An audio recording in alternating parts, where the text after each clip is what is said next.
सभी व्यूअर्स का वेलकम है YET की एडिटोरियल क्लास में। हर रोज़ इस क्लास को मैं लाता हूं उन लोगों के लिए जो पेड कोर्सेज और कोचिंग सेंटर्स को अफोर्ड नहीं कर सकते हैं। क्वालिटी एजुकेशन को इंडिया के हर गांव गली कूचे में मैं पहुंचाने की कोशिश कर रहा हूं इस चैनल के जरिए। एक ऐसी अप्रोच है इंग्लिश को सीखने की जिसको टॉपर्स फॉलो किया करते हैं। अगर आप भी कॉपी करें उस अप्रोच को, आप भी कॉन्फिडेंस अपने अंदर पाएंगे। जिस भी एग्ज़ाम में जिसमें आपको इंग्लिश को फेस करना है वहाँ पे एटलीस्ट कट ऑफ को तो ज़रूर क्लियर करेंगे। बस यही मैं आपको इस एडिटोरियल के ज़रिए सिखाऊंगा। शर्त एक ही है, पूरी वीडियो को फोकस के साथ देखना है और अपने हाथ में एक नोटबुक और पेन को रखना है। आप देखेंगे कैसे 6 घंटे की लर्निंग अगले 40 मिनट में आप मेरे साथ लोगे। चलिए शुरू करें बिना देरी के। Belated but welcome नाम के इस एडिटोरियल को चलिए कुछ नया सीखते हैं।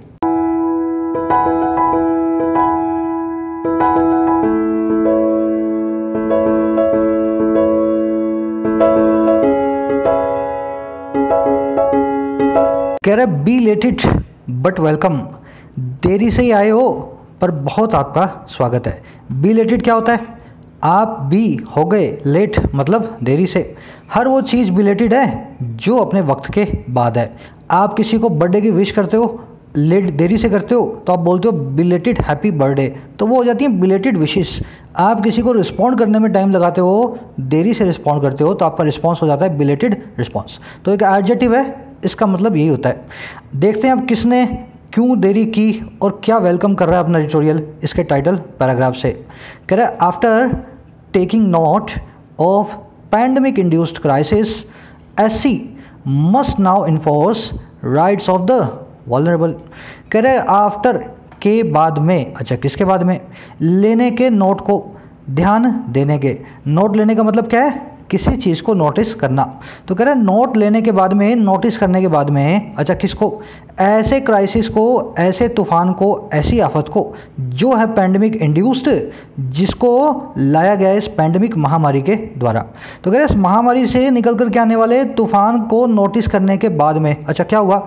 SC must now enforce, the supreme court जो है हमारी उसको अभी एनफोर्स करना ही चाहिए, लगाना ही चाहिए राइट्स को, हकों को, और किसके? उन लोगों के जो कहलाते हैं वल्नरेबल या जो कहलाते हैं कमज़ोर।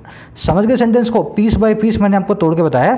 ध्यान लेने के बाद में इस आफत का जिसको ये महामारी लेकर के आई है कोरोना नाम की, सुप्रीम कोर्ट को अब इन्फोर्स कर ही देना चाहिए हकों को जो वल्नरेबल हैं, जो हैं कमज़ोर लोग। सेंटेंस समझ गए? पहले बताऊंगा इसकी वोकैबुलरी, फिर आएंगे इसकी ग्रामर में। इंड्यूस करना क्या होता है? ऐसी चीज़ जिसकी शुरुआत हुई हो, छिड़ी हो। ये क्राइसिस है, ये पैंडेमिक इंड्यूस क्राइसिस है। ये ऐसी तूफान है जिसको इस महामारी ने इंड्यूस किया है, इसने इसको जो है छेड़ा है। तो छेड़ने के, इंड्यूस करने के बहुत सारे सिनोनिम्स हैं। मेरी आदत ये है मैं हर रोज़ आपको बताऊं ताकि आपके धीरे धीरे दिमाग में वो घर करने लगें। तो मैं रोज़ बताता हूँ, फिर से बता रहा हूँ आज। प्रोवोक करना, इंसाइट करना, एनकरेज करना, स्पर करना, इंस्टिगेट करना, स्टिमुलेट करना, सबका मतलब ये किसी चीज़ की शुरुआत करना है, किसी चीज़ को छेड़ना। और भी हैं, ट्रिगर करना, कोज करना, वो भी आप जानते होंगे।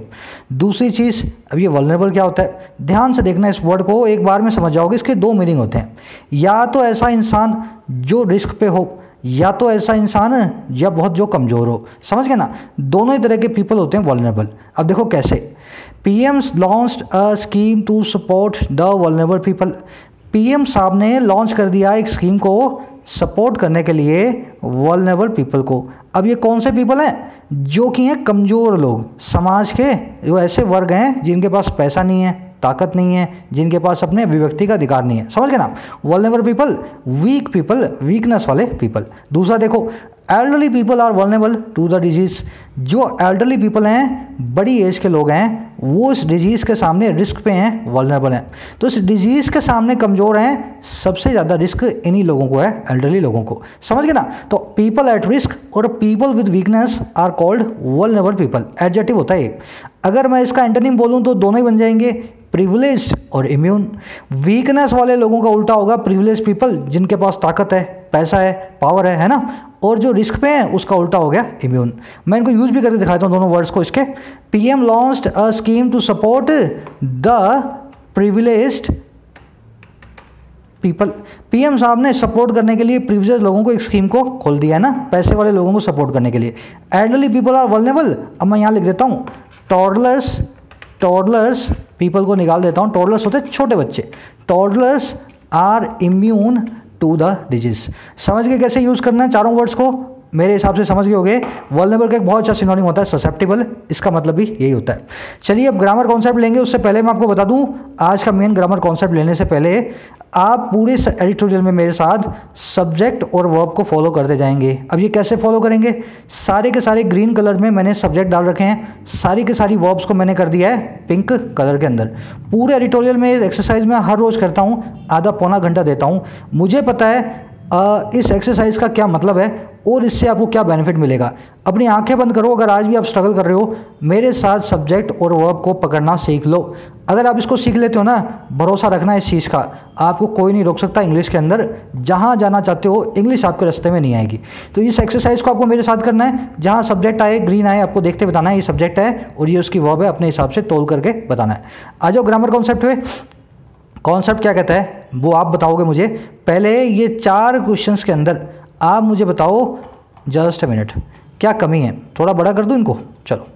इन 4 क्वेश्चंस के अंदर क्या कमी है और क्या इनके अंदर मैंने गलतियां छोड़ रखी हैं एरर की। कोशिश जरूर करेंगे, फिर कॉन्सेप्ट बताऊंगा तो आपको एरर्स भी याद रहेंगी हमेशा। चलो, कुछ लोगों का ये कहना सर आप एरर करवा रहे हो, सेंटेंस एरर करेक्शन तो हो जाएगा, क्लोज टेस्ट और पीक्यूआरएस से क्या करेंगे। ये कॉन्सेप्ट के अंदर अभी मैं पीक्यूआरएस में आपको लगा करके दे दूँ तो ये पीक्यूआरएस का क्वेश्चन बन जाएगा। ये अभी मैं क्लोज टेस्ट में लगा के दे दूँ तो क्लोज टेस्ट का क्वेश्चन बन जाएगा। एरर तो मैं आपको सिर्फ बहाने से बताता हूँ, एक्चुअल में तो मैं आपको पूरा कॉन्सेप्ट सिखा देता हूँ। हर तरह के क्वेश्चन इस कॉन्सेप्ट पे आप करने लगोगे। चारों में एरर क्या है उससे पहले कॉन्सेप्ट सीख लें। कॉन्सेप्ट ये कहता है एडजेक्टिव जो है ना, उनके अगर आप दया लगा दो पहले तो वो बन जाते हैं कॉमन प्लूरल नाउन। देखो ये कॉन्सेप्ट मैं आपको करवा चुका हूँ, आज इसमें कुछ और नया करवाऊंगा, थोड़ा एडवांस लेवल पे चलेंगे आज आगे, है ना। जो लोग जानते हैं वो भी नहीं जानते होंगे, ऐसी चीज़ों को मैं बताऊंगा। कह रहा एडजेक्टिव्स के आगे द लगा दो तो कॉमन प्लूरल नाउन्स बन जाएंगे। जैसे एक रिच नाम का एडजेक्टिव है, मतलब अमीर आदमी, रिच मतलब अमीर, है ना। Rich man, rich woman, rich people, तो रिच के आगे मैंने द लगा दिया। जैसे ही मैंने द लगाया ना, इसका मतलब हो गया सारे के सारे अमीर लोग। अपने यूँ बोलते हैं ना, यार अमीर लोग तो बहुत ही दयालु नहीं होते, है ना, ज़्यादा दयालु नहीं होते, तो मैं क्या बोलूँगा, the rich are not very kind. The rich लगा के मैंने बोल दिया सारे के सारे अमीर लोग। कैसे बनाया, द लगा दिया मैंने रिच नाम के एडजेक्टिव के आगे। अब वैसे पुअर एडजेक्टिव है, इसके आगे द लगा दो, सारे के सारे गरीब लोगों को, अपने क्लास को एक डिनोट कर देंगे द लगा करके। द वीक से हम बना देंगे सारे के सारे कमज़ोर लोग, द स्ट्रॉन्ग से बना देंगे सारे के सारे ताकतवर लोग, द प्रिविलेज्ड बना लो, द वल्नरेबल बना लो, द वीक बना लो, द वाइज बना लो, जो बनाना आपकी इच्छा बना लो। अब ध्यान ये रखना है, अपने साथ हमेशा और हमेशा ये लेंगे प्लूरल वर्ब, है ना, कभी भी ये सिंगुलर वर्ब नहीं लेने। अगर मैंने ऐसा बोलना है कि अमीर लोग बहुत दयालु नहीं होते हैं तो मैं ऐसा बोलूँगा द रिच, अमीर लोग, the rich are not very kind, है ना, इज नहीं लगेगा इसके साथ, भले यह रिच लगा हुआ है, ये बन जाएगा एक कॉमन प्लूरल नाउन। इतना आप जानते हो। अब मैं इससे थोड़े से जुड़े हुए इसके एडवांस कॉन्सेप्ट्स को आपको बताता हूँ, रूल्स को। जनरली मैं एडवांस रूल्स नहीं बताता हूँ क्लासेस के अंदर, क्योंकि एसएससी बैंक्स का लेवल ऐसा नहीं है, पर कुछ क्वेश्चंस मैंने देखे पुराने, मुझे लगा आपके साथ शेयर करना चाहिए। चलो एडवांस रूल्स देखते हैं। कभी भी किनका कॉमन प्लूरल नाउन्स का पजेसिव नहीं बनाना। कभी भी ऐसा नहीं बोलना द रिचेस, द पुअर्स। कैसे, मान लो ऐसा बना हुआ आपके पास सेंटेंस, हम उनको गरीबों की या सब गरीबों की ज़रूरतों को टेक केयर करना चाहिए, ध्यान रखना चाहिए, तो ऐसे बनेगा ना, they should take care of the poor's needs. The poor बन गया सारे के सारे गरीब लोग, और यहाँ पे अपोस्ट्रोफी एस लगा के हमने इसका पजेसिव बना दिया, यही होगा ना। पर मेरा रूल ये कहता है कि इनका कॉमन प्लूरल नाउन्स का कभी भी पजेसिव नहीं बनाना है, तो मैं क्या बोलूँ, they should take care of the needs of the poor. बस पुअर के आगे से अपोस्ट्रोफी एस निकाल दो, लास्ट वाला नीड भी यहाँ से हटा दो। They should take care of the needs of the poor, तो कभी पजेसिव नहीं बनाना। अच्छा, दूसरा रूल क्या कहता है, कभी भी आपको इसके साथ में वो आ जाए ना, पजेसिव एडजेक्टिव या पजेसिव नाउन, अगर ऐसा आ जाए तो इस द को निकाल देना आगे से। मान लो मैं ऐसा बोल दूँ, कोई भी सरकार अंडरस्टैंड नहीं कर सकती, या यूँ को कोई भी सरकार ऐसी नहीं है जो अंडरस्टैंड कर सकती है, समझ सकती है प्लाइट को, दुर्दशा को अपने गरीब लोगों की। मान लो राजस्थान की सरकार है, यूपी की सरकार है, हरियाणा की सरकार है, या अमेरिका की सरकार है, मैं कह रहा हूँ कोई भी सरकार ऐसी नहीं है जो समझ सकती है दुर्दशा को अपने गरीबों की। अब देखो यही कहना चाह रहा था मैं, no government can understand the plight of its the poor. The poor क्यों लगाया, क्योंकि मैंने सब पुअर्स की बात कर दी, द पुअर से सब पुअर्स की बात होगी। पर रूल क्या कहता है भाई, पजेसिव एडजेक्टिव आ गया ना, तो वैसे भी हमारा रूल हमेशा यही कहता है कि पजेसिव एडजेक्टिव के साथ द नहीं आएगा।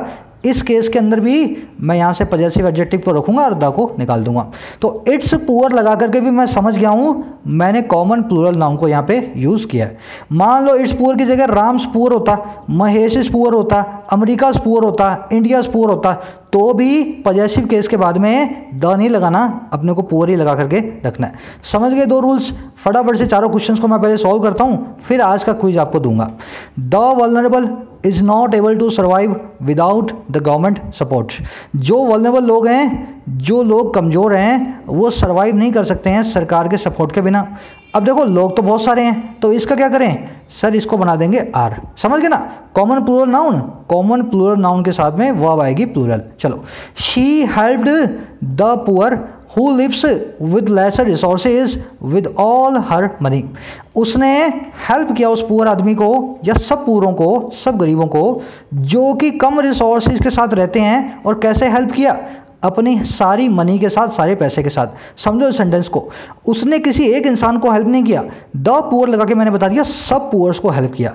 अगर एक इंसान होता तो मैं लिखता poor man, poor girl, poor elderly, poor woman, ऐसा नहीं है, द पुअर। अच्छा, जैसे द पुअर लगा, इस हु के बाद में वर्ब लगने वाली है लिव, ना कि लिव्स। तो who live with lesser resources with all her money. समझ गए सेंटेंस को, द पुअर इसलिए लिव्स की जगह live. The wise people have the habit of not repeating a mistake. Wise लोग जो होते हैं उनकी हैबिट होती है नहीं रिपीट करने की एक मिस्टेक को। अब देखो सर, आपने बताया द वाइज अकेला आए तो कॉमन प्लूरल नाउन होते हैं, साथ में कोई नाउन आ जाए तो कॉमन प्लूरल नाउन नहीं होते हैं। बात ठीक है, अब ये एडजेक्टिव है, पर ये नाउन कौन सा आ रहा है साथ में, नाउन तो प्लूरल ही है ना मेरे भाई, पीपल तो प्लूरल ही होता है ना। तो वर्ब हैव है इस सेंटेंस में नो एरर, है ना। क्योंकि कई लोगों को ऐसा लगता है ना सर, जब कॉमन प्लूरल नाउन एडजेक्टिव बन के आए तो वर्ब सिंगुलर आ जाती है। नहीं, वर्ब आएगी जिस नाउन के साथ में एडजेक्टिव बन के आ रहे हैं। द वाइज मैन होता तो हैज लगा देता, वुमन होता तो हैज लगा देता, पीपल आ गया ना तो यहाँ पे लगाऊंगा हैव। चलो आगे बढ़ते हैं। The weak blames their misfortune and doesn't work on their weaknesses. बहुत उल्टा पुल्टा सेंटेंस बनाया मैंने जानबूझ करके, देखते ही आपको पकड़ में आ जाना चाहिए। द वीक है तो पूरी क्लास है, गरीब लोग जो है कमज़ोर लोगों की बात हो रही है। ब्लेम्स की जगह मैं क्या लगा दूंगा, ब्लेम को लगा दूंगा। अच्छा, देयर मिसफॉर्चून बिल्कुल ठीक है, बात यहाँ पे वीक लोगों की है तो देयर ही आएगा, इट्स नहीं आएगा या हिज नहीं आएगा। और यहाँ पे देखो, the weak blame their misfortune and does not work या do not work, do not work, ये वर्ब भी द वीक के हिसाब से आएगी, तो मैंने लगानी है प्लूरल, डू नॉट या don't work on their weaknesses. I think समझ गए होंगे आप में से ज़्यादातर लोग इस कॉन्सेप्ट को। अब देखो, जो मैंने आपको 2 एक्स्ट्रा रूल्स बताए ना, वो मैंने डाल दिए हैं आज इस क्विज के अंदर। साथ में क्विज में एडिशनल एरर्स भी है, तुच्चा क्विज नहीं बनाता हूँ मैं, आपको अपना दिमाग है ना घुमाना पड़ेगा इस क्विज को करने के लिए। एडिशनल एरर्स को भी पहचानना है और कॉमन प्लूरल नाउन्स को भी सॉल्व करना है। फटाफट से सॉल्व करो, कमेंट सेक्शन में डाल दो। इसके आंसर्स फर्स्ट कमेंट में आपको मिल जाते हैं 2 घंटे बाद। और अगर हाथों हाथ देखने हो तो मैं इंस्टाग्राम में अपलोड कर रहा हूँ आजकल, डिस्क्रिप्शन में लिंक रखा है, आ जाना इंस्टाग्राम पे जो लोग यूज़ करते हो, ठीक है ना। नहीं यूज़ करते हो तो कोई बात नहीं, अपने जो है ना कमेंट सेक्शन में तो आ ही जाएंगे फर्स्ट कमेंट में।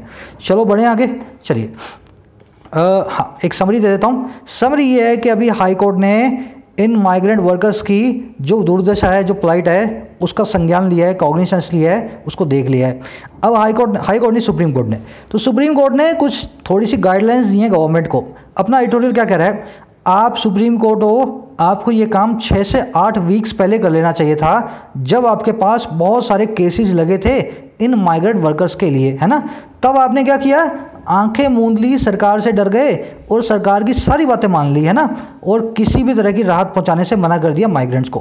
कह रहे अब देरी से माने हो पर सही तो माने हो। तो सभी को ऑनरेबल सुप्रीम कोर्ट से यही एक्सपेक्टेशन है कि अब अगर आप मामले को समझ गए हो तो सरकार को अच्छे से सीधा करो, उनको बताओ कि ये जो माइग्रेंट्स हैं ये भी इंसान हैं, आपको इनको और अच्छे तरीके से ट्रीट करना है। बस इसकी यही समरी है, मैंने आपको देसी भाषा में बता दी है। कोशिश करें इसको 6 से 8 सेंटेंसेस में लिखने की।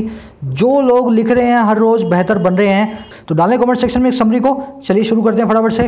करें, it is a matter of relief that the supreme court has at least taken cognisance of the plight of millions of interstate workers looking for transport home and relief from the unrelenting mystery unleashed on them by the lockdown. Simple sentence है, जैसे मैं पढ़ता हूँ वैसे पढ़ना है, subject verb को मिला के। इट इज़, ये है, एक रिलीफ का मैटर, राहत का मुद्दा। अच्छा क्या है, दैट लगा के बताएगा वो क्या मुद्दा है। कि जो सुप्रीम कोर्ट है ना हमारी ऑनरेबल, जो सुप्रीम कोर्ट है उसने एट लीस्ट, कम से कम, एट लास्ट है ना, एटलीस्ट नहीं एट लास्ट, आखिरकार ले लिया है कॉग्निजेंस को, संज्ञान को, नोटिस को। लास्ट में उसने इस चीज़ को नोटिस कर ही लिया। और किसको, प्लाइट को, दुर्दशा को, मिलियंस, दसियों लाख इंटर स्टेट वर्कर्स की, ऐसे वर्कर जो एक स्टेट से दूसरी स्टेट में जाकर के काम करते हैं। अच्छा और कौन है ये लोग, जो लुक फॉर कर रहे हैं ट्रांसपोर्ट को, जाने के लिए वाहन को अपने घर।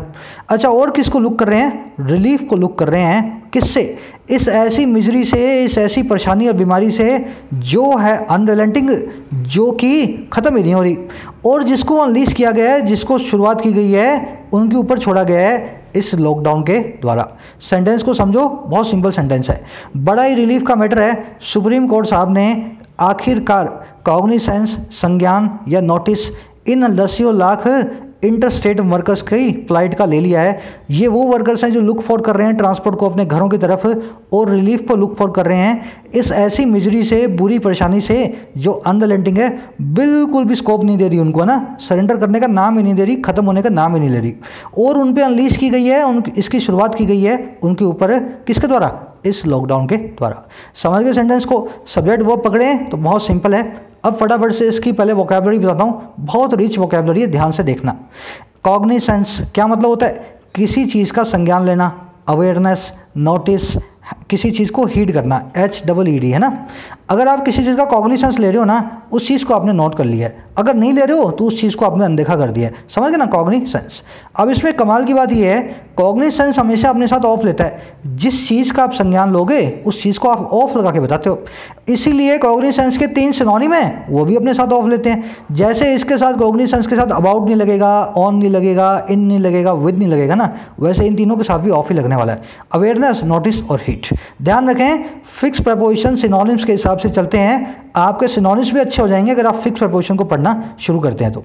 चलिए, प्लाइट होती है दुर्दशा, किसी की बहुत खराब हालत हो, उसको कहते हैं प्लाइट, डिफिकल्टीज को।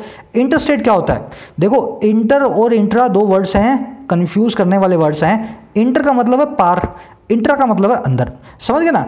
इंटर का मतलब क्या है, पार, इंट्रा का मतलब अंदर। अगर आपने इंटरसिटी रेलगाड़ी सुनी है ना, तो वो ऐसी रेलगाड़ी है जो सिटी के पार जाती है, एक सिटी से दूसरी सिटी में जाती है, इंटर सिटी। और अगर इंट्रा सिटी कोई बस है, वो ऐसी बस है जो सिटी को कभी भी छोड़ करके नहीं जाती, इंट्रा ट्रेवल करवाएगी, आपको बाहर जाने नहीं देगी। ये वर्कर्स वही हैं जो इंट्रा स्टेट वर्कर्स हैं, ये इंटर स्टेट वर्कर्स हैं, इंट्रा स्टेट वर्कर्स नहीं हैं। अगर ये इंट्रा होते ना तो ये एक डिस्ट्रिक्ट से दूसरी डिस्ट्रिक्ट में गए होते, पर अपने स्टेट छोड़ करके नहीं जाते। तो इंटर और इंट्रा में फ़र्क करना सीखें। अनरिलेंटिंग वो चीज़ है जो रेलेंट ना करे, रेलेंट का मतलब होता है सरेंडर, हर वो चीज़ अनरिलेंटिंग होगी जो सरेंडर करने से मना कर दे, मर्सीलेस हो, बहुत ही क्रूर हो, रूथलेस हो, अनकाइंड हो, समझ गए ना। अनरिलेंटिंग हर वो चीज़ है जो एकदम जो है ना निर्दयी होती है ना, उसको कहते हैं अनरिलेंटिंग। अनलीश करना आप जानते हैं, लीश मतलब लगाम, अन मतलब छोड़ देना। ये सारी की मिजरी की लगाम छोड़ी गई है इनके ऊपर, मजदूरों के ऊपर, इस लॉकडाउन के द्वारा। अनलीश करना मतलब किसी चीज़ की शुरुआत करना। चलो बढ़ते हैं आगे। कर अ 3 जज bench has initiated suo motu proceedings based on media reports and representations from senior advocates, observing that there have been inadequacies and lapses on the part of the center and states in dealing with the crisis faced by workers. Sentence लंबा है, बहुत simple है। एक 3 जजेस का bench, bench क्या होता है, जजेस के ग्रुप को कहा जाता है बेंच, 1 वर्ड सब्स्टिट्यूशन है ना। तो 3 जजेस का एक बेंच था, ग्रुप था, उसने इनिशिएट कर दिया है, शुरुआत कर दी है उसने प्रोसीडिंग्स की कार्रवाई की। और कैसे की है, सुओ मोटो की है, अपने आप की है, किसी ने इनको आकर के नहीं कहा कि आप करो। तो 3 जजेस का बेंच था, शुरुआत कर चुका है सुओ मोटो, अपने आप से कार्रवाई को। और किसके ऊपर आधारित है कार्रवाई, ये बेस्ड ऑन है मीडिया की रिपोर्ट्स पे और रिप्रेजेंटेशन की तरफ से किसके, सीनियर एडवोकेट्स के। कई सीनियर एडवोकेट्स ने आकर के इनको कहा कि जज साहब देखो ना आप जरा, तो कह रहा इन एडवोकेट्स और मीडिया के रिपोर्ट्स के ऊपर है ये बेस्ड। और कैसे की है, ऑब्जर्व करते हुए इस चीज़ को, ध्यान देते हुए इस चीज़ की तरफ कि वहाँ पे इनएडिक्वेसीज रही हैं। इनएडिक्वेसी मतलब अपर्याप्तता, किसी चीज़ की कमी। तो कह रहे कुछ कमियां छूट गई हैं, देयर हैव बीन इनएडिक्वेसीज, और कुछ लैप्सेस हो गए हैं, कुछ चूकें हो गई हैं, किसके द्वारा, on the part of centre and states, centre और राज्यों की सरकारों के द्वारा। अच्छा, किस काम में, डील विद करने में, निपटने में इस क्राइसिस को, आफत को, जिसको फेस किया जा रहा है इन वर्कर्स के द्वारा। सेंटेंस को एक बार रिपीट कर देता हूँ, फिर इसी ग्रामर में आएंगे। 3 जजेस की बेंच ने शुरू कर दी है प्रोसीडिंग्स को अपने आप सुओ मोटो इन मीडिया की रिपोर्ट्स और सीनियर जजेस के रिप्रेजेंटेशन के आधार पे। ऑब्जर्व करते हुए शुरू किया इस चीज़ को दैट कि ये बहुत सारी कमियां और बहुत सारी चूकें हुई है सेंटर और स्टेट गवर्नमेंट से निपटने के अंदर इस क्राइसिस में, जिसको फेस किया जा रहा है हमारे वर्कर्स के द्वारा, हमारे मजदूरों के द्वारा। समझ गए सेंटेंस को, सब्जेक्ट वो पकड़ा तो बहुत ईजी है। अब निकालते हैं इसमें से अच्छे अच्छे क्वेश्चन। पहले मैं आपको वोकैबुलरी बता देता हूँ, इसकी सिंपल वोकैबुलरी है। इनिशिएट मतलब किसी चीज़ को शुरू करना, है ना। सुओ मोटो मैंने आपको बता दिया, बाहर का वर्ड है, इसका मतलब होता है संज्ञान लेना किसी चीज़ का अपने आप, किसी काम को करना आगे से चल करके बिना किसी के कहे। अच्छा, डील विद फ्रेजल वर्ब है, इसका मतलब होता है किसी चीज़ से निपटना। अब निपटने के सिनोनिम और भी हैं, टैकल और ग्रैपल विद। तो डील के साथ जैसे विद आता है ना, वैसे ग्रैपल के साथ में भी विद आता है। तो डील विद और ग्रैपल विद इस तरह से ही बनता है। आ जाओ इसकी ग्रामर के अंदर। अ 3 जज बेंच, कैसी बेंच, अ 3 जज बेंच। कितने जज हैं, 3 जज हैं सर। अगर भाई 3 जज हैं तो 3 जजेस होना चाहिए ना। जब एक के आगे हम सिंगुलर, 2 के आगे एस, जैसी 2 होती हैं कोई चीज़ें तो एस लगाते हैं पीछे, सिंगुलर से प्लूरल बनाते हैं। तो 3 बने हुए हैं यहाँ, तो फिर भी जज लिखा हुआ है। आप एक काम करेंगे, पहले तीनों क्वेश्चंस को देखो। ये कॉन्सेप्ट मैं आपको 1 महीना पहले करवाया था, शायद कुछ लोग भूल गए हो या कुछ लोग नए आए चैनल पे। आप इन तीनों सेंटेंसेस में देखो क्या एरर है, फिर मैं इस रूल को आपको बताता हूँ कैसे बनता है। चलो देखो, ये रूल है ना, किताबों में ऐसे लिखा होता है, जैसे जब भी आपके पास कमेटी का कॉन्स्टिट्यूशन आ जाए, बेंच का कॉन्स्टिट्यूशन आ जाए, उसके बीच में आप हाइफन लगा दें और पीछे से एस हटा दें। देखो रूल्स तो हर किताब में लिखे हैं, 300 रुपये की किताब लेकर के आप भी सीख सकते हो। मैं यहाँ बताता हूँ आपको लॉजिक, क्या किस चीज़ का लॉजिक है। जब भी आप प्लूरल और सिंगुलर बनाते हो, किसको बनाते हो, नाउन को बनाते हो ना। बॉय से बॉयज़ बनाते हो, स्कूल से स्कूल्स बनाते हो। क्या कभी ब्यूटीफुल से ब्यूटीफुल्स बनाते हो क्या कभी गुड से गुड्स बनाते हो क्या। गुड्स का मतलब होता है सामान, वो भी नाउन बना करके ही ऐसा लगता है उसके पीछे, समझ रहे हो। अगली से अगलीज बनाते हो क्या, नहीं बनाते। मतलब सर एडजेक्टिव को कभी भी प्लूरल नहीं बनाया जाता। अच्छा, अब ये बताओ 3 जज बेंच यहाँ पे क्या काम कर रहा है। बेंच हो गया सब्जेक्ट, हैज़ इनिशिएटेड होगी इसकी वर्ब। बेंच के बारे में बता दिया इसने, कैसी बेंच है, 3 जजेस की बेंच है। मैं ऐसा भी लिख सकता था अ ब्यूटीफुल बेंच, मैं ऐसा भी लिखता था एट अ टैलेंटेड बेंच, मैं ऐसा भी लिख सकता था अ कैपेबल बेंच। तो मैंने 3 जज बना करके बता दिया कि ये बेंच की खासियत है 3 जज वाली। मतलब यहाँ पे 3 जज क्या काम कर रहा है मेरे भाई, 3 जज काम कर रहा है एडजेक्टिव बनने का। अगर ये एडजेक्टिव है तो फटाफट से मेरे को अपना रूल अप्लाई कर देना है। एडजेक्टिव भले ही 3 जजों के 3000 जज हों, मैं तो जज ही लिखने वाला हूँ, इसके पीछे एस नहीं लगाऊंगा। दूसरी निशानी क्या है, किसी को कन्फ्यूजन ना हो, ऐसे एडजेक्टिव्स के बीच में फटाफट से मैं एक हाइफन लगा दूंगा, आपको बता भी दूंगा कि मैंने इस रूल को फॉलो कर लिया है। बस अभी इन क्वेश्चंस में यही करना है। A 5 rupees currency note is rare nowadays. एक 5 रुपये का करेंसी नोट है ना, आजकल बड़ा रेयर है। 5 रुपये का नोट बड़ा मुश्किल से मिलता है। क्या बड़ा मुश्किल मिलता है, करेंसी का नोट। अच्छा, करेंसी का नोट मुश्किल मिलता है, पर कौन सी करेंसी का, 5 रुपये वाली। 5 रुपये यहाँ पे एडजेक्टिव है, इस करेंसी नोट के बारे में कुछ बता रहा है। फटाफट से इसका एस निकालो और बीच में एक हाइफन लगा डालो। A 5 rupee currency note is rare nowadays. इतना समझ गए ना। अब टेक्निकल लैंग्वेज में बताता हूँ, इसको बोलते हैं हाइफनेटेड एडजेक्टिव्स। समझ गए, हाइफनेटेड एडजेक्टिव्स। बीच में हाइफन आ रहा है, हमने लास्ट से एस निकाल दिया है, एडजेक्टिव बना दिया इसको, इसी को कहते हैं हाइफनेटेड एडजेक्टिव। अब ऐसे रूल बने किताबों में, वो सीधे सीधे आपको नहीं बताते हैं, सीधे रूल लिख करके देते हैं बुक्स में। चलो अगले सेंटेंस को देखते हैं। A 3 members committee is investigating the matter। Committee matter को इन्वेस्टिगेट कर रही है, 3 मेंबर कर रहे हैं। सर पूरी कमेटी कर रही है 3 मेंबर्स वाली। कौन सी कमेटी, 3 मेंबर्स वाली कमेटी। अच्छा, 3 मेंबर्स इस कमेटी की खासियत है, एडजेक्टिव है जी सर। तो पीछे से एस निकालो, बीच में लगा दो hyphen. A 3 member committee is investigating the matter. अगले में बढ़ते हैं। 3 members of the committee are absent today. Sir ने बताया भाई ये 5 रुपये 3 मेंबर आ जाए, फटाफट से बीच में हाइफन लगाया करो, पीछे से एस निकाल दिया करो, है ना, यही करना है ना। अब ध्यान देना इस चीज़ को, यहाँ पे ये 3 मेंबर्स है ना, सब्जेक्ट है हमारा, ये किसी नाउन की जगह नहीं आ रहा, किसी नाउन को जो है मॉडिफाई करने के काम नहीं आ रहा। तो 3 members of the committee are absent today, just a minute, इसको बड़ा कर लें, चलो। 3 members of the committee are absent today, तो मेंबर्स एब्सेंट हैं, कमेटी, ये कमेटी जो है ना इस ऑफ प्रीपोजिशन का ऑब्जेक्ट है और ये मेंबर्स है हमारा सब्जेक्ट। अगर ये नाउन का काम कर रहे हैं, सब्जेक्ट बन के आ रहे हैं, एडजेक्टिव नहीं आ रहे हैं, तो बीच में ना आइफन लगाना है ना लास्ट से एस निकालना है। ये बिल्कुल सही सेंटेंस है, इसमें नो एरर है। समझ गए मेरे ख्याल से कॉन्सेप्ट को, हमेशा याद रखेंगे, नोट्स बनाएं इसके। चलिए आगे बढ़ते हैं। हाँ, कह रहा it need not have come to this, कह रहा ऐसा नहीं होना चाहिए था। देखो हैव कम टू दिस ये एक फ्रेज होता है, या कम टू दिस एक फ्रेज होता है, इसका मतलब होता है इस जगह तक हमें नहीं पहुंचना चाहिए था, या नौबत ऐसी नहीं आनी चाहिए थी, है ना। Things should not have come to this, चीज़ों को ऐसी नौबत पे नहीं आना चाहिए था, बस ये वही कह रहा है। कह रहा है ऐसा जो ऊपर लिखा है ना, ऐसी नौबत हमें नहीं आनी चाहिए थी। अब देखो कैसी नौबत है, कह रहा this could have been taken place 7 or 8 weeks earlier when petitions were filed before the top court on behalf of those left in the lurch across India after the center announced a lockdown with just 4 hours notice। कह रहा ये took place कर सकता था, ये चीज़ पहले भी घटित हो सकती थी। टेक प्लेस करना मतलब किसी काम का अकर होना, किसी घटना का घटित होना। कह रहा ये पूरा इवेंट पहले भी टेक प्लेस कर सकता था, हो सकता था, और कब पहले, 7 से 8 वीक्स पहले।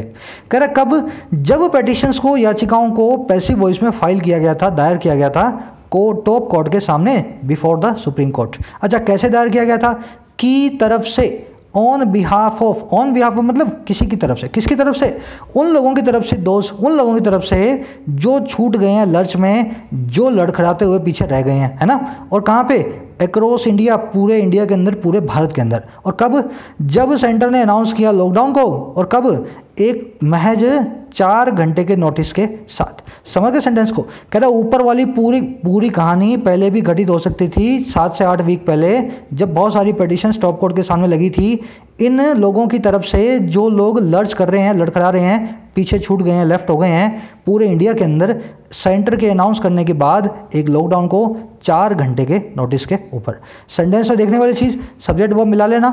अब मैं बता देता हूँ इसकी वोकैबुलरी, इसमें ग्रामर कुछ अच्छी ज़्यादा आई नहीं है। लेफ्ट क्या है, अचानक से आई हुई बीत रही है, क्या काम करेगी, वर्ब नहीं बनेगी सर, ये एडजेक्टिव बनती है। ये दोस्त के बारे में बता रही है, वो लोग जो लेफ्ट हो गए, वो लोग जो छूट गए, है ना। लेफ्ट मतलब छूट गए। We have left the bag in the office, हम छोड़ आए हैं बैग को ऑफिस के अंदर। तो जो लोग छूट गए हैं लर्च के अंदर, लर्च क्या होता है, किसी चीज़ का लड़खड़ाना, लड़खड़ाने को हम बोलते हैं लर्च करना, है ना। तो इसके रील, फ्लॉन्डर और फॉल्टर तीनों इसके सिनोनिम है लड़खड़ाने के। अगर आप लड़खड़ा रहे हो तो ये चारों वर्ड्स में से किसी वर्ड को आप यूज़ कर सकते हो। ओवर्स के लास्ट में अपोस्ट्रोफी एस क्यों लगा है, देखो एस के बाद में अपोस्ट्रोफी लगा हुआ है, ये मैं आपको नहीं बताऊंगा, मैं उन सब लड़के और लड़कियों को बोल रहा हूँ जो कभी भी कमेंट डालना पसंद नहीं करते हैं। जनरली लैक ऑफ कॉन्फिडेंस के कारण होता है ऐसा मैं मानता हूँ, या कुछ लोग बहुत ज़्यादा इनकी इंग्लिश अच्छी है, वो अपना टाइम वेस्ट नहीं करते हैं। अगर आप लैक ऑफ कॉन्फिडेंस के कारण आज तक कमेंट नहीं करते आ रहे हो, ना समरी डालते हो, ना क्वेश्चन डालते हो, क्वेश्चन का आंसर डालते हो, आप ज़रूर इसको मुझे कमेंट सेक्शन में डालना कि सर मुझे ये आता है, ये ओवर के बाद एस के बाद अपोस्ट्रोफी क्यों लगा हुआ है। क्योंकि ये एक चीज़ ऐसी है, बहुत बार मैं करवा चुका हूँ, फिर आ जाएगी। आज आप कमेंट में डाल करके बताओगे सर मुझे आता है, आपने मुझे सिखाया है, आज तक मैंने कमेंट नहीं डाला पर आज मैं डाल रहा हूँ, मुझे मालूम है ये वाला कॉन्सेप्ट। अगर आप देख रहे हो तो आपको मालूम भी होगा। कह रहा with kind of self effacement and self abnegation not in keeping with its institutional history, the court had then accepted the government's sweeping claim। कह रहा है एक उस तरीके की सेल्फ इफेसमेंट और सेल्फ एब्निगेशन के साथ, ये दोनों वर्ड्स मैं बाद में बताऊंगा। कह रहा है एक तरीके की काइंड ऑफ, इन दोनों चीज़ों के साथ, ये दो चीज़ें क्या हैं बाद में बताऊंगा। कह रहा जो कि कीप विद नहीं करती, जो कि बिल्कुल मैच नहीं करती, जो कि बिल्कुल हिसाब से नहीं है इसकी इंस्टीट्यूशनल हिस्ट्री के। हिस्ट्री मतलब इतिहास, इंस्टीट्यूशनल मतलब जब से इसको बनाया गया ना एक एज ए इंस्टीट्यूशन, उस इतिहास की हम बात कर रहे हैं। कह रहा है इन दो चीज़ों के साथ, खास चीज़ों के साथ जो बिल्कुल मैच नहीं करती इसके पुराने इतिहास के साथ क्या हुआ कि कोर्ट ने तब एक्सेप्ट कर लिया था, मान लिया था सरकार के उस जनरलाइज दावे को, स्वीपिंग क्लेम को। अच्छा, क्लेम क्या है? दैट वो ये कि there were no migrants on the roads anymore and that the initial exodus of workers from cities to their home states had been set off by fake news। ये था कि कोई माइग्रेंट वर्कर जो है सड़क के ऊपर नहीं है, और क्या कर रहा है, जो इनिशियल एक्सोडस आया ना शुरुआत में भारी मात्रा के अंदर बाहर निकलने का काम आया है, किनका? वर्कर्स का, शहरों से अपने घर की स्टेट की तरफ, वो सेट ऑफ हुआ है, उसकी शुरुआत हुई है फेक न्यूज़ के द्वारा। और वो कुछ इस तरह की है, टू दैट इफेक्ट है कि जो लॉकडाउन है ना वो लास्ट करेगा, लंबा चलेगा, कई मंथ, कई महीने। देखो सेंटेंस इससे ज़्यादा कॉम्प्लिकेटेड नहीं हो सकता, इतना बड़ा सेंटेंस है, इससे लंबा भी नहीं हो सकता। एक बार मैं रिपीट कर देता हूँ, फिर आप वोकैबुलरी देखना। चलो पहले ये दोनों वर्ड्स देख लो। सेल्फ इफेसमेंट क्या होती है? अपने फेस को छुपाना। सेल्फ इफेसमेंट क्या होता है? अपने फेस को छुपाना, अटेंशन को डाइवर्ट करना, जो है ना लाइमलाइट से बाहर रहने को कहते हैं सेल्फ इफेसमेंट। सेल्फ एब्निगेशन क्या होती है? अपनी राइट्स को छोड़ देना, अपने हकों को त्याग दे देना और बोल देना जो तुम्हें करना है वो कर लो, सेल्फ एब्निगेशन। तो कह रहा है एक उस तरीके के अपने मुंह छुपाने वाला और अपने हकों को, अपनी रिस्पॉन्सिबिलिटीज़ को, अपने राइट्स को छोड़ देने वाला, जो ऐसी चीज़ है जो बिल्कुल मैच नहीं करती है इसकी इंस्टीट्यूशनल हिस्ट्री से। किसकी? सुप्रीम कोर्ट की। आज तक सुप्रीम कोर्ट ने ऐसा काम नहीं किया है, अपना मुंह छुपाया हो, लाइमलाइट से भागा हो किसी सरकार से डर के, या उसने अपनी रिस्पॉन्सिबिलिटी को त्याग दिया हो सरकार के सामने डर करके। तो कह रहा है एक ऐसे चीज़ के साथ में तब कोर्ट ने एक्सेप्ट कर लिया था सरकार के उस जनरलाइज क्लेम को, स्वीपिंग क्लेम को, कि कोई भी माइग्रेंट सड़कों पे अब नहीं बचा। और जो शुरुआत में भागते हुए माइग्रेंट्स आए थे शहरों से अपने होम स्टेट की तरफ, उनका जो एक्सोडस था ना, भागने का जो सिलसिला था, वो सेट ऑफ हुआ था, शुरुआत हुआ था फेक न्यूज़ के कारण, कुछ इसी तरह की। और वो कैसी कि लॉकडाउन जो है वो लास्ट करेगा, कई महीने चलने वाला है। उस टाइम सरकार ने बोला भाई ये कोई भी माइग्रेंट वर्कर अपने घर नहीं जाना चाहता, ये तो बाहर आ गए थे, फेक न्यूज़ चलाई है किसी दूसरी पार्टी वाले ने कि लंबा चलेगा लॉकडाउन। तो कह रहा है तब कोर्ट ने मान लिया था उसकी बात को सरकार की, और कह दिया था ठीक बोल रहे हो आप, चलो इन माइग्रेंट वर्कर्स को अपने वापस घरों में डाल दो। तो कह रहा है उस समय जैसा मुंह छुपा करके भागा था कोर्ट और अपनी ड्यूटीज़ का, रिस्पॉन्सिबिलिटीज़ का त्याग किया था, ऐसा इसकी इंस्टीट्यूशनल हिस्ट्री में आज तक नहीं हुआ। अब आ जाओ सेंटेंस की ग्रामर और वोकैबुलरी पे। बड़ा रिच सेंटेंस है। ये दोनों वर्ड्स आपने देख लिए, सेल्फ इफेसमेंट अपने फेस को छुपाना, सेल्फ एब्निगेशन अपनी ड्यूटीज़ को छोड़ना, to denounce your rights and responsibilities, keep with करना, किसी चीज़ को मैच करना, मेंटेन करना, ये इसकी इंस्टीट्यूशनल हिस्ट्री थी जिसको मैच नहीं कर पाया। स्वीपिंग क्लेम कई बार बता चुका हूँ, जनरलाइज्ड क्लेम। तो एक स्वीपिंग क्लेम ऐसा होता है जो गधे और घोड़े में भेद नहीं करता। तब सरकार ने एक ऐसा स्वीपिंग क्लेम किया था, बोला सब कुछ सही है, एक भी माइग्रेंट घर नहीं जाना चाहता, ये तो सिर्फ और सिर्फ फेक न्यूज़ के कारण बाहर आए हैं। समझ गए ना स्वीपिंग वर्ड का? एक्सोडस होता है भारी मात्रा में कहीं से निकल करके भागना। सेट ऑफ एक फ्रेजल वर्ब है, किसी चीज़ को शुरुआत करना। टू दैट इफेक्ट का मतलब होता है कुछ इसी तरह से। मैं आपको एक बार यूज करके दिखा देता हूँ इस फ्रेज को ताकि आपको कन्फ्यूजन ना हो। A statement to that effect was given by the government that the migrants will be given free ration। सरकार ने कुछ इस तरह की स्टेटमेंट दी है। अब उससे देखो क्या स्टेटमेंट दी है, हम साफ साफ नहीं बता रहे, वर्ड टू वर्ड भी हम उसको बिल्कुल नहीं लिख रहे हैं, उसका मीनिंग बता रहे हैं। टू दैट इफेक्ट का मतलब होता है कुछ इसी तरह का या कुछ ऐसा ही मीनिंग रखने वाला।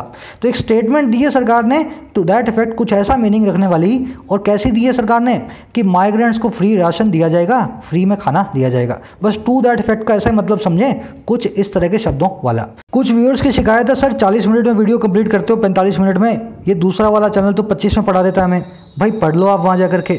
मैं ये चाहता हूँ, ये देखो इसको मुझे पढ़ने में 5 मिनट लगे थे पूरे एडिटोरियल को, तो 5 मिनट में आपको ही पढ़ा सकता हूँ, पर क्या आपको समझ में आएगा?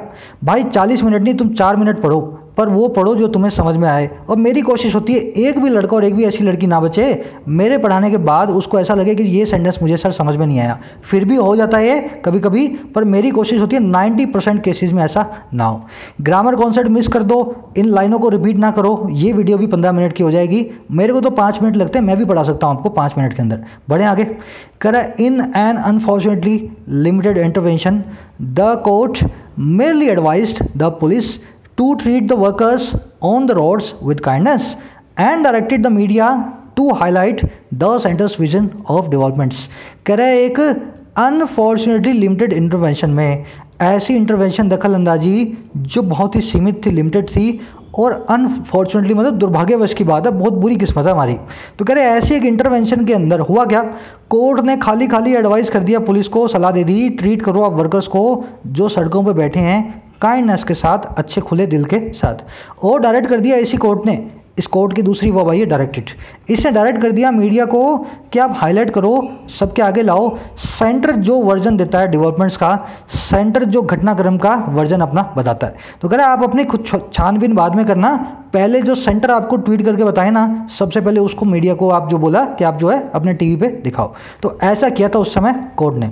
आगे बढ़ते हैं, सिंपल सेंटेंस था, कह रहा the court's reluctance to intervene may have stand from a believe in letting the executive handle the fallout of an unprecedented global crisis। बहुत कॉम्प्लिकेटेड है, ध्यान देखना। कह रहा है कि कोर्ट की जो रिलक्टेंस है ना, उस समय उसकी जो अनिच्छा थी, जो हेजिटेशन था, जो संकोच था, और किस काम को करने का, दखल अंदाजी करने का, इंटरवीन करने का। हो सकता है वो स्टेम फ्रॉम हुआ हो सकता है वो निकल करके आया हो उस बिलीफ में से, उस जो है उनके विचार में से, जो कि है करने देने का एग्जीक्यूटिव को handle, letting the executive handle, जो हमारी व्यवस्था कार्यपालिका है, जो बाबू अफसर हैं, उनको हैंडल करें वो। और किसको, दुष्परिणामों को, फॉल आउट को, बैड इम्प्लीफिकेशंस को, किसके, इस अनप्रेसिडेंटेड ग्लोबल क्राइसिस के, पूरी दुनिया में ऐसी आफत जिसका कोई प्रेसिडेंट नहीं है, कोई मिसाल नहीं है। कह रहा हो सकता है इस वजह से कोर्ट उस समय हेजिटेट कर रही हो कि पहली बार ऐसा हुआ है, तो जो हमारे अफसर हैं बाबू वो देख लेंगे इसको, बट लेकिन इन द प्रोसेस ऐसा करते हुए it abandoned its primary responsibility of protecting fundamental rights. इसने अबैंडन कर दिया, त्याग कर दिया इसकी सबसे प्राइमरी रिस्पॉन्सिबिलिटी, जो इसकी सबसे बड़ा उत्तरदायित्व था, रिस्पॉन्सिबिलिटी थी, प्रोटेक्ट करने की मूल अधिकारों को, स्पेशली ऑफ दोज, खास करके उन लोगों की, मोस्ट वल्नरेबल, जो सबसे ज़्यादा कमज़ोर हैं, सबसे ज़्यादा वल्नरेबल है। समझ गए सेंटेंस को। उस समय कोर्ट को लगा होगा कि मैं दखल अंदाजी ना करूँ, आज तक ऐसी महामारी देखी नहीं हमने, अगर ऐसी आई है तो सरकार अपने आप हैंडल करेगी, बीच में हम अपनी टंगड़ी ना फंसाऊं। कह रहा बिल्कुल सही बात है, हो सकता है आपने ऐसा सोचा हो, लेकिन इसी प्रोसेस के अंदर जो आपकी रिस्पॉन्सिबिलिटी थी ना फंडामेंटल राइट्स को प्रोटेक्ट करने की, आर्टिकल कौन सा है, 32 है क्या, तो उसके अंदर आपने इसको मोस्ट वल्नरेबल को छोड़ दिया, दरकिनार कर दिया। सेंटेंस में देखने वाली चीज़ें सिर्फ वोकैबुलरी है। स्टेम फ्रॉम एक फ्रेजल वर्ब होती है, किसी चीज़ का निकल करके आना है दूसरी चीज़ में से। याद कैसे रखोगे, स्टेम का मतलब होता है तना, तना जानते हो ना पेड़ का, वो किस में से निकलता है, पेड़ में से। तो स्टेम फ्रॉम का मतलब ये होता है जैसे तना पेड़ में से निकलता है, वैसे कोई चीज़ किसी दूसरी चीज़ में से निकले। तो इसका बिलीफ निकला था, स्टेम फ्रॉम हुआ था, ओरिजिनेट हुआ था, कम फ्रॉम हुआ था, डिराइव फ्रॉम हुआ था, इस बिलीफ में से, या इसका रिलेक्टेंस। ठीक है ना। अनप्रेसिडेंटेड कई बार बता चुका हूँ, जिसका प्रेसिडेंस ना हो, जिसकी मिसाल ना हो। मिसाल के दो अच्छे सिनोनिम है, पैराडाइम और पैरागोन, मैंने लिखे नहीं है, आपके नोट्स में देखो, आपको याद होगा। चलिए आगे बढ़ते हैं। स्पेशली और स्पेशली सुन लो भाई, जो बहुत परेशान है ना, इसमें ई लगाना है नहीं लगाना, कोई फ़र्क नहीं पड़ता, स्पेशली लिखो या स्पेशली लिखो। सिर्फ एक पुराना रूल हुआ करता था इंग्लिश का, आजकल मान्य नहीं है, बता देता हूँ आपको मैं। जिस समय मैं पढ़ा करता था 2007-8 के अंदर, तब वो रूल चलता था, आजकल नहीं चलता। वो रूल ये कहता है अगर स्पेशली स्पेशली के बाद कोई वॉल साउंड से शुरू होने वाला वर्ड आ रहा हो तो स्पेशली को आप प्रेफर करेंगे, अदरवाइज आप स्पेशली लगाएंगे। आज के केस के अंदर दोनों में कोई फ़र्क नहीं है, आपकी जैसी इच्छा हो, जहाँ पे जिसको लगाना है लगा सकते हो। बढ़े आगे, यहाँ ऑफ आ रहा है ना, तो ये पुरानी इंग्लिश के हिसाब से आज भी स्पेशली लिख रहा है। कह रहा है such was the resultant dismay that retired जजेस called it out for apparent abdication of its duty. कह रहा है ऐसा रिजल्टेंट डिस्मे था, ऐसा निकल करके आने वाला, सच वॉच ऐसा था, रिजल्ट में आने वाला डिस्मे। डिस्मे क्या होती है, निराशा, डिस्ट्रेस, परेशानी।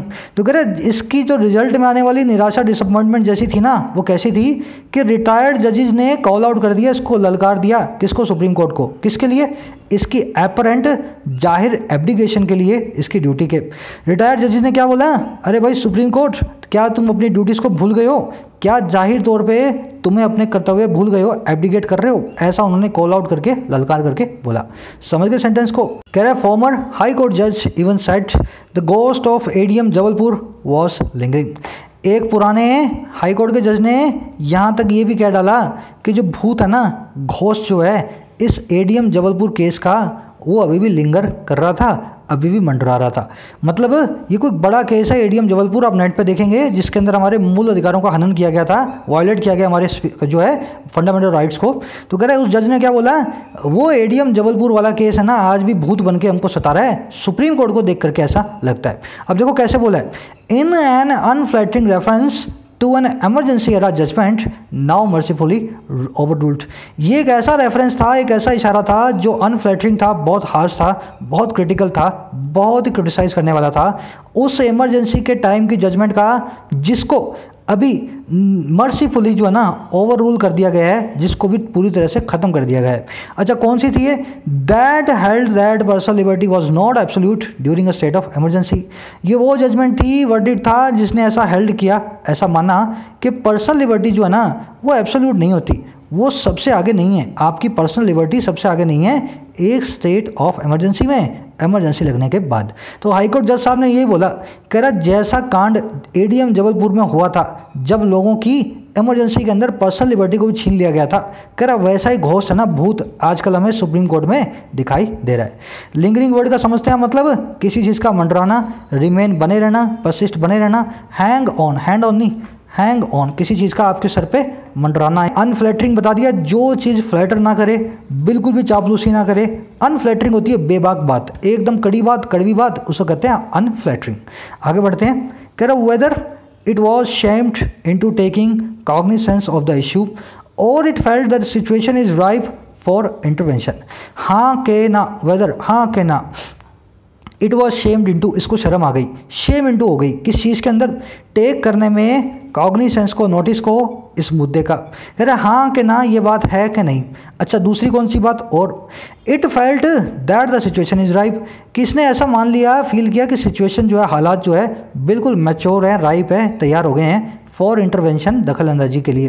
कह रहा चाहे तो ये पहली वाली बात हो और चाहे ये दूसरी वाली बात हो, चाहे दोनों में से कोई हो, चाहे दोनों की दोनों, वेदर है ना। अच्छा हुआ क्या, one should now expect, one का मतलब होता है कोई भी, ना कोई आदमी ना कोई इंसान, सबकी बात कर रहा हूँ, कोई भी। कह रहा कोई भी अब एक्सपेक्ट करेगा द कोर्ट, हमारी कोर्ट से, अच्छा क्या, to take a more critical look, एक ज़्यादा अच्छा क्रिटिकल लुक लेने का, अच्छे तरीके से इस मामले में देखने का। और किस मामले में, एट द गवर्नमेंट्स लैप्सेस, सरकार के चूकों में, कमियों में। अच्छा और क्या करने का, and emulate the stellar role that high courts are playing in holding administrations accountable, और एमुलेट करेगी सुप्रीम कोर्ट, मैच करेगी, बराबरी करनी करेगी उस स्टेलर रोल की, उस अच्छी भूमिका की, शानदार भूमिका की जो हाई कोर्ट्स निभा रही हैं होल्ड करने में, बनाने में, हमारे प्रशासन को अकाउंटेबल जो है जवाब दे। तो कह रहे सुप्रीम कोर्ट सोई हुई थी, हाई कोर्ट्स बड़े अच्छे से जग रही हैं जब से लॉकडाउन चला है, चाहे इसको शर्म आ गई हो इस मामले को इश्यू लेने की, इस इशू को संज्ञान लेने की, इसका कॉग्निसेंस लेने की, या इसने ऐसा मान लिया हो कि अब तो भाई करना ही पड़ेगा, सिचुएशन इज नाउ राइप, पूरी पक्के तैयार हो गई सिचुएशन इंटरवेंशन के लिए। कह रहा अब हर आदमी ये एक्सपेक्ट करेगा, चाहे किसी वजह से आया हो सुप्रीम कोर्ट, अब ये अच्छे तरीके से लुक करेगा सरकार की कमियों में और बराबरी करने की कोशिश करेगा उस शानदार रोल की जो हाई कोर्ट प्ले कर रही हैं एडमिनिस्ट्रेशंस को अकाउंटेबल होल्ड करने की, जवाबदेह बनाने की। आई थिंक इसके अंदर और कुछ देखने वाला नहीं है, बड़े अच्छे से खोल के मैंने समझा दिया है। वोकैबुलरी देख लें, सेंटेंस का सब्जेक्ट वो आप पकड़ रहे हैं मेरे साथ। राइप होती है हर वो चीज़ जो पक्के तैयार होती है, the grapes are ripe, grapes पक्के तैयार है। तो राइप का मतलब क्या है, मैच्योर चीज़, फुली डेवलप्ड चीज़। अच्छा एमुलेट, किसी चीज़ को बराबरी करने की कोशिश करना, इक्वल आने की कोशिश करना। आगे बढ़े, कह the top court must now find out if the center which imposed a stringent lockdown to buy time for preparing the health infrastructure had discharged its responsibilities। सरकार कोर्ट को फाइंड आउट करना चाहिए, इस चीज़ को खोज निकालना चाहिए क्या, कि क्या सेंटर ने, और कौन सा सेंटर जिसने इम्पोज किया था, विच किसके लगा है, सेंटर के लिए, रिलेटिव प्रोनाउन है आप जानते हैं। कह रहे वो सेंटर जिसने इम्पोज किया है, ज़बरदस्ती लगाया है इस बहुत ही कड़े लॉकडाउन को बाय करने के लिए, टाइम को, वक्त को जुगाड़ने के लिए। अच्छा किस काम के लिए, ताकि प्रिपेयर कर पाए हेल्थ के इंफ्रास्ट्रक्चर को, हॉस्पिटल्स, क्लिनिक्स और दवाखानों को। कह रहा है वो सेंटर ने, अब उसकी वर्ब आ गई है डिस्चार्ज, डिस्चार्ज किया है नहीं किया, इसकी रिस्पॉन्सिबिलिटी, इसकी जो है उत्तरदायित्व और जिम्मेदारियों को। तो अब ये कोर्ट को फाइंड आउट करना ही चाहिए क्या सेंटर ने इस काम को, अपनी जिम्मेदारियों को पूरे से निभाया है या नहीं निभाया। सेंटेंस में देखने वाली चीज़, रिलेटिव प्रोनाउन बहुत दिनों से मैंने आपका इस कॉन्सेप्ट को रिवाइज नहीं कराया है, आज तो खैर मैंने इसको प्रिपेयर नहीं किया, कल आएगा तो ज़रूर से बताऊंगा। विच, दैट और हु हम कहाँ, कब और कैसे लगाते हैं ना। सेंटर निर्जीव है इसलिए विच लगा दिया, आदमी होता तो हु लगा देता, ठीक है ना। चलो, बाय टाइम क्या होता है, वक्त को खरीदना। आप बाजार में गए और बाय कर लाए टाइम को, है ना, घड़ी खरीद लाए। बाय टाइम एक फ्रेज है, इसका मतलब होता है वक्त को जुगाड़ना। जैसे मैं, मान लो कोई आदमी दिवालिया है, उसके पास पैसा नहीं है, आपने कोर्ट में जाकर पे केस कर दिया उस पर। अब कोर्ट बोल रहा है मैं तुझे सज़ा दूंगा, तेने इसका पैसा देना, तूने दिया नहीं। अब उसने क्या बोला, मेरे को 2 महीने दे दो, 2 महीने के अंदर मैं इसका पैसा ला करके दे दूंगा। अब वो क्या किया उस आदमी ने, 2 महीने के टाइम को बाय किया है। तो बाय टाइम का मतलब ये होता है सांस लेना, चैन की थोड़ी देर के लिए, किसी काम को करने के लिए थोड़ा सा स्कोप बना लेना वक्त का, उसको कहते हैं बाय करना टाइम को। अब बाय से ही एक फ्रेजल वर्ब बनती है, बाय इनटू समथिंग, इसका मतलब बिल्कुल अलग है। Some people still buy into the myth that you can get rich without working hard. आज भी कुछ लोग बाय इनटू करते हैं, मान करके बैठे हैं इस मिथ को कि कुछ लोग, कि आप जो है अमीर बन सकते हैं बिना काम किए। तो बाय इनटू का मतलब क्या है, किसी चीज़ पे अपना पूरा बिलीफ डाल देना, किसी चीज़ को मन से मान लेना, समझ गए ना। बाय इनटू समथिंग आप करते हैं तो आप उस चीज़ को मान लेते हैं, सच मान लेते हैं। चलो आगे बढ़ते हैं। कह रहा है it may even lay down guidelines for planning, coordination and establishment of mechanism to address the economic and humanitarian consequences of such actions in future. कह रहा है ये यहाँ तक कि ले डाउन कर सकता है, इस्टेब्लिश कर सकता है उन गाइडलाइंस को जो है प्लानिंग करने की, आपस में कोऑर्डिनेशन करने की और स्थापित करने की, इस्टेब्लिश करने की एक सिस्टम मैकेनिज्म को, ताकि एड्रेस कर पाएँ, सॉल्यूशन दे पाएँ इकोनॉमिक और ह्यूमैनिटेरियन कॉन्सिक्वेंसेस का, आर्थिक और मानवीय दुष्परिणामों का या परिणामों का, फलों का, और किसका, ऐसे एक्शंस का इन फ्यूचर। तो जब जब ऐसे एक्शन फ्यूचर में होंगे, उसके इकोनॉमिक और ह्यूमैनिटेरियन कौन से रिजल्ट आएंगे, उनको एड्रेस कैसे किया जाएगा, ऐसा एक सिस्टम बनाने के लिए ये एक जो है ना, हो सकता है गाइडलाइन भी दे डाले सुप्रीम कोर्ट इस बार। आगे बढ़ते हैं। कॉन्सिक्वेंस आप जानते हैं, किसी चीज़ का रिजल्ट उसको कहते हैं कॉन्सिक्वेंस। कह रहे the government should also do more than asking its law officers to fulminate against activist. कह रहे सरकार को भी करना चाहिए, क्या करना चाहिए, से ज़्यादा। अच्छा, किससे ज़्यादा, आस्क करने से, इसके लॉ ऑफिसर्स को, इसके कानून के जो बड़े बड़े अधिकारी हैं उनको कहने से। अच्छा, क्या कहने का, क्या फल्मिनेट करो एक्टिविस्ट के खिलाफ। जो एक्टिविस्ट लोग हैं ना, उनके खिलाफ आप आकर के बड़े तरीके से अच्छी उनकी धुलाई करो। फॉर्मुलेट करने का मतलब ये होता है किसी के कपड़े फाड़ना, क्रिटिसाइज करना शार्पली। तो कह रहा है सिवाय इस काम को करने के अलावा भी सरकार को कुछ और करना चाहिए। अच्छा, और कौन से काम को करने के अलावा, डिनाउंस करो मीडिया को त्याग दो, बुरे तरीके से उनको भी फॉर्मुलेट करो, डिनाउंस करो। अच्छा, और क्या करो, क्वेश्चन करो पैट्रियटिज्म को, सवाल उठा दो देशभक्ति पे ऑफ दोज, उन लोगों की, क्रिटिकल ऑफ इट्स एक्शन, जो इसके एक्शंस पे सवाल उठाए। अभी आज के इसमें यही हो रहा है ना, अगर आप सरकार के किसी फैसले को अगर आप सवाल उठाते हो तो आप देशद्रोही हो जाते हो। तो कह रहे हैं सरकार को ना इन तीनों उल्टे कामों को करने के अलावा भी और भी कुछ करना चाहिए। इन तीनों कामों में अपना जो है वक्त सारा नहीं लगा देना चाहिए। ये लाइन है सरकास्टिक, पूरा सरकाजम इसने डाल रखा है। कह रहे ये तो आप करते ही हो, अब इसके अलावा आप क्या करके दिखा सकते हो, ये हमें दिखाओ। सरकास्टिक इसकी टोन है, इस लाइन से मुझे पता लगा। कह रहे national tragedy requires a more statesman like response. एक जो नेशनल ट्रेजेडी आती है ना, पूरे देश के ऊपर आफत आती है, उसको ज़रूरत होती है एक ऐसे रिस्पॉन्स की, प्रतिक्रिया की जो स्टेट्समैन लाइक हो। अब स्टेट्समैन लाइक कौन होता है, ऐसी चीज़, एक ऐसा लीडर स्टेट्समैन होता है जो रिस्पेक्टेड हो, रिलायबल हो, है ना, जो आपको, जिस पे आपको पूरा विश्वास हो, जिस पे आप पूरा अपना एतबार करते हो और पूरी रिस्पेक्ट करते हो। तो सरकार को है ना ऐसा रिस्पॉन्स देना है अब जिस पे सब रिस्पेक्ट करें, जो बिल्कुल रिलायबल हो, क्योंकि नेशनल ट्रेजेडी ऐसी चीज़ों को रिक्वायर करती है। आई थिंक 90% से ज़्यादा आपको क्लियर हो गया होगा ये एडिटोरियल। तो ये पूरा एडिटोरियल को पढ़ने का तरीका आप मेरे साथ यहाँ तो सीख ही रहे हैं, पर ग्रामर वीडियोस में लॉजिक के साथ ज़रूर सीखें। ग्रामर सीरीज़ में चलाता हूँ, उन वीडियोस को जा करके ज़रूर देखें। मैं आपको चैनल पे दिखा भी देता हूँ, total English grammar for all competitive exams. चाहे यूट्यूब में सर्च कर लेना, चाहे चैनल के होम पेज पे चले जाओ, वहाँ एक प्लेलिस्ट रखी है। अगर आप में हंगर है ना, तो आपको अच्छा खाना मिलना चाहिए, तो उस खाने से आपका बेस बनेगा, इस खाने से आपकी पॉलिशिंग होगी। तो पॉलिशिंग मैंने कर दी है, बेस को ज़रूर बनाएं। एक वीक हर रोज़ आधा पौना घंटा, 1 घंटा, 1.5 घंटा देख करके आप इस सीरीज़ को पूरा कर सकते हो। दूसरा, टेलीग्राम ग्रुप को ज्वाइन कर लें। सुबह में मैं बता देता हूँ कौन सा एडिटोरियल शाम में होगा, और शाम को उसकी PDF भी आपको मिल जाती है। तो ये अपना ग्रुप है ऑफिशियल YT नो चैट्स। अगर अभी भी डाउनलोड करना बाकी है टेलीग्राम ऐप को और इसको ज्वाइन करना बाकी है, तो ज़रूर से ज्वाइन करें। चलिए इजाज़त दें मुझे, अगली वीडियो तक के लिए साइनिंग आउट।